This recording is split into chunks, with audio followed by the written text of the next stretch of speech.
আরেক আদিবাসী এবং সাঁওতাল অধ্যুষিত গ্রাম সাঁতারা, যেখানে আমাদের গ্রামে গ্রামে পড়াশোনার বাড়ি, ছোট ছোট ক্ষুদে ছাত্ররা রয়েছে।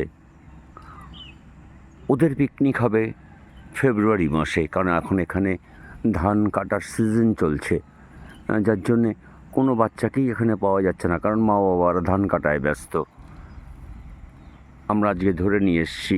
প্লাস যেটা বলেছিলাম যে প্যারেন্টস মিট, দেবরাজ আর শুভেন এতক্ষণ ধরে সে সমস্ত মা বাবার সাথে কথা বলে যাতে ছাত্রছাত্রী বাড়ানো যায়।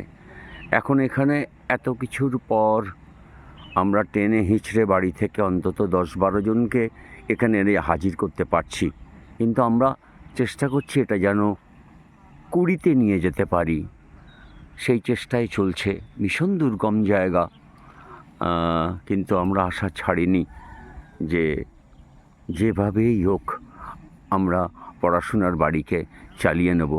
আজকে এখানে আমরা এসেছি ওদের একটা ছোট্ট ফেস্টিভ্যাল করব। ওদের হাতে কেক, কমলা লেবু, তারপরে কলা, বিস্কুট, লজেন্স, সাবান, এগুলো ওদের হাতে দিয়ে যাব, যে অন্তত একটু বুঝুক যে না, আমরা যখনই আসি ওদের জন্য কিছু না কিছু থাকে। তা ফেব্রুয়ারিতে আমরা পিকনিকটা, বনভোজন, এদের জন্য চড়ুই ভাতিটা করাবো। আপাতত এরপরে আমরা বিভিন্ন রকম এদের সাথে খেলাধুলা করব।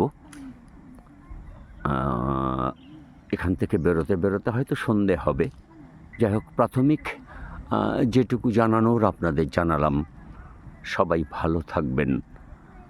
আজকে শরীরটা আমার একটু ডাউন যাচ্ছে, হঠাৎ মাথা ঘোরা শুরু হয়েছে একটা দীর্ঘদিন ধরে কাজ করার জন্য। আমার এমনিতেই প্রচণ্ড স্পন্ডিলাইটিসের একটা কষ্ট আছে। আপনারা সবাই ভালো থাকবেন। সবাইকে ধন্যবাদ জানিয়ে এখানেই ইতি টানছি।